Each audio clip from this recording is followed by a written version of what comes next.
Eu estou aqui no município de Cananéia agora, na Praça Martim Afonso de Souza. E o objetivo desse vídeo é apresentar alguns fragmentos da história de Cananéia e também dessa região, para que você entenda melhor como que se desenrolou os eventos e mostrar também alguns monumentos históricos importantes aqui do local, que fazem parte da história de mais de 400 anos de Cananéia já registrados pelos historiadores. E você vai tomar conhecimento de parte dessa história, de alguns fragmentos, a partir de agora. Essa daqui é a Praça Martim Afonso de Souza. Martim Afonso de Souza foi um expedicionário que teria chegado aqui em Cananéia pelo ano de 1532. E esse nome é bastante famoso aqui nessa região porque ele é considerado um dos fundadores aqui oficialmente do município.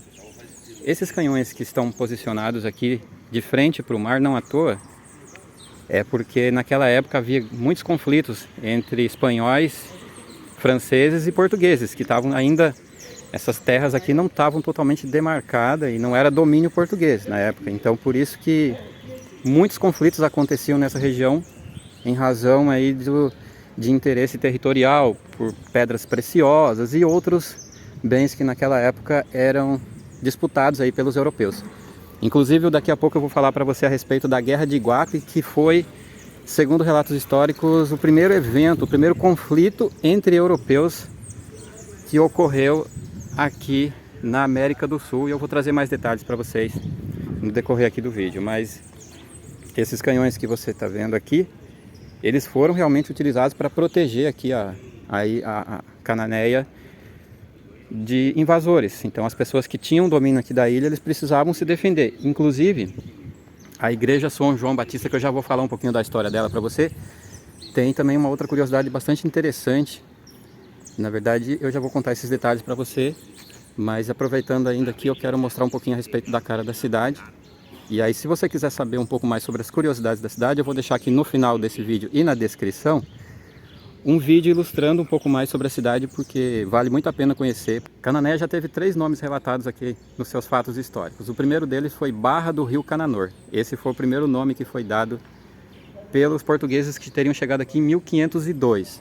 Mas também aqui já era conhecido como Maratayama. E na língua tupi-guarani, Mara significa mar e Tayama significa terra. Terra do mar seria na língua indígena. E a origem do nome Cananéia teria se dado da relação de um expedicionário que teria se relacionado com uma indígena chamada Canané, e esse seria aí um dos fatos históricos que relata a origem do seu nome, entre outras histórias que podem ser contadas também. Não existe uma versão oficial a respeito do nome da cidade. Essa daqui é a igreja de São João Batista, fundada em 1577, e apesar de hoje ela ser uma igreja, no princípio ela foi fundada com o objetivo de ser um forte para proteger aqui a região contra os ataques dos inimigos que chegavam em relação às pessoas que detinham o poder sobre a região. E eu vou entrar aqui para você entrar aqui agora dentro da igreja para mostrar um fato bastante curioso aqui em relação a... Eu quero mostrar para vocês exatamente essa curiosidade aqui, ó. Veja que existe um afinamento nessa abertura. Isso não é por acaso. Repare que aqui deve ter em torno de 60 centímetros de espaçamento e lá no fundo deve ter coisa de 10 centímetros. Isso porque naquela época as pessoas que estavam aqui dentro do forte, elas precisavam se proteger. E daqui de dentro eles conseguiam deferir flechas contra as pessoas que estavam lá fora, justamente com o intuito de proteger aqui o local, e o ataque de fora para dentro era menos, agredia menos as pessoas que estavam aqui dentro. E por isso que existem essas aberturas aqui. Existem 2 delas, tem uma outra lá do outro lado. E como a gente percebe aqui, a igreja ela tem um aspecto bastante simples, porque como dito, ela iniciou-se como um forte. Posteriormente, ela acabou tornando-se uma igreja e hoje ela tem esse aspecto convencional de uma igreja, mas diferentemente de outras igrejas que a gente visita que tem em seu teto bem elaborado, aqui é mais simples, e justamente porque aqui era um forte. E repare que também as aberturas para atacar os inimigos, elas são 2 desse lado, e daquele lado ali aparentemente tem uma também. Deixa eu mostrar aqui.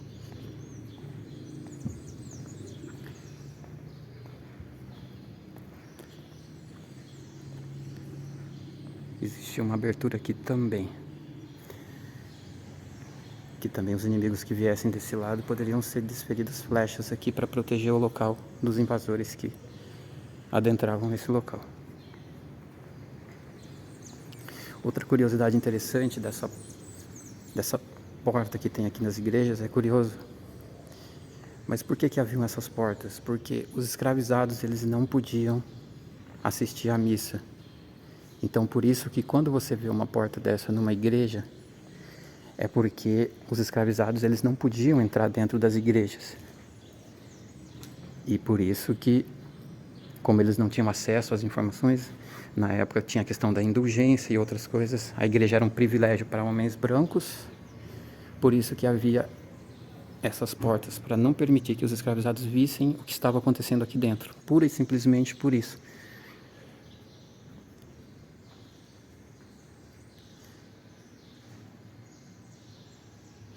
E é muito comum em qualquer lugar que você chegar, principalmente em igrejas do século XVI, XVII, ter essas grandes portas nas igrejas, porque os escravizados não poderiam ter acesso ao que estava acontecendo lá dentro. E naquela época tinha a questão da salvação e tudo mais, questões de indulgência, e os escravizados, eles não tinham uma série de privilégios que os homens brancos e as pessoas mais ricas tinham. Dentre eles, a questão da salvação.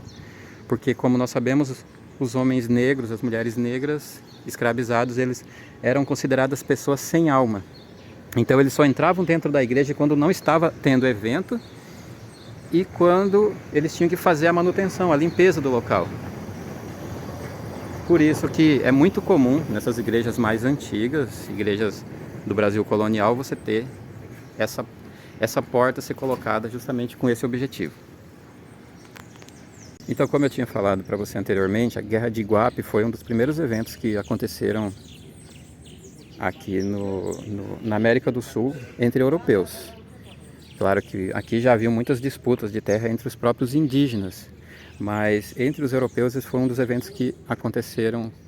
A Guerra de Iguape foi um dos primeiros eventos. Ele aconteceu em 1534 entre espanhóis que viviam em Iguape, próximo daqui, e portugueses que tinham essa região sob domínio. E desse evento os espanhóis saíram vitoriosos e acabaram saqueando o município de São Vicente, que também foi fundado por Martim Afonso de Souza, essa figura que é bastante homenageada aqui nesse local. E fica a título de curiosidade, então esse é um dos primeiros eventos que aconteceram, né, entre os conflitos, tantos os conflitos que viriam a acontecer aqui sob o domínio dos europeus, aqui na América do Sul, por interesses por terras, minérios. Vale lembrar que naquela época esse território ainda não era de domínio total dos portugueses. Então na época esse local aqui era muito disputado por franceses, espanhóis, portugueses. E quem tivesse poderio militar mais forte ficavam com os locais. Então isso era determinado pelos conflitos armados que aconteciam nesse local.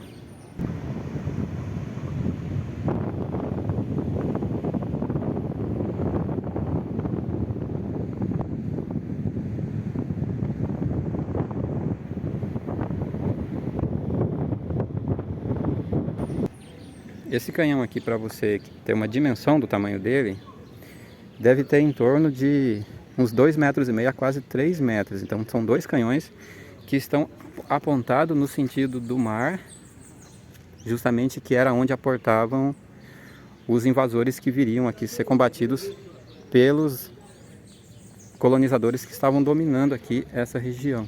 Inclusive existe aqui um monumento em homenagem aos fatos históricos que aconteceram aqui.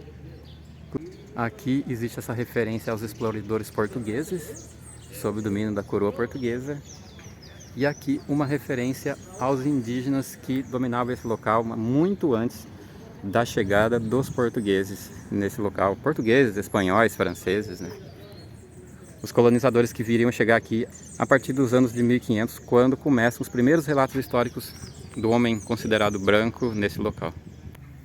Essa daqui é uma das cordas que é usada pelos navegantes e como tem muito barco nessa região, essa corda aqui foi muito utilizada, mas agora ela já está descartada, mas realmente a espessura dela, né, impressiona pela grossura com que essa corda foi construída, né, justamente para o fim de ter uma resistência muito grande, deve suportar muito peso mas infelizmente essa daqui já parou de ser usada e já está aqui descartada.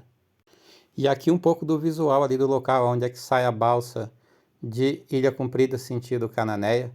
Olha que visual bonito. Nesse dia estava bem nublado, estava bem bonito o dia aqui também em Cananéia. E aqui tem ainda as imagens do Martim Afonso de Souza, que é considerado um dos grandes heróis e fundador aqui da cidade. Tem imagens em referência a ele, tem também diversos locais com o seu nome. Então aqui eu fiz uma ilustração do rosto da figura Martim Afonso de Souza. Essas outras imagens aqui eu já fiz no Museu de Cananéia, inclusive ilustrando aqui um pouco da parte óssea, né, da estrutura óssea de um tubarão. Inclusive esse tubarão aqui foi embalsamado e ele é uma das grandes atrações aqui do Museu de Cananéia, juntamente com outros artefatos extremamente importantes que relatam e ilustram a história do local. E com essas imagens aqui desse tubarão branco que foi ilustrado aqui, lembrando que esse tubarão ele tem mais de 5 metros de tamanho, e com essas imagens então eu vou encerrando aqui o vídeo, né, de alguns fatos históricos muito importantes aqui que fazem parte aí, né, do contexto histórico de Cananéia, que é um município do litoral sul de São Paulo, que tem uma estrutura muito bacana para receber turistas. Para você ter uma ideia, relatos não oficiais apontam Cananéia como a cidade mais antiga do Brasil, porém não há contexto histórico, não há documentos que comprovem isso, mas com certeza é uma das cidades mais antigas aqui do nosso país. Então se você gostou do vídeo, deixe seu gostei, se inscreva aqui no canal, compartilhe com seus amigos essas informações e até a nossa próxima memória. Então nos vemos no próximo vídeo, então até lá.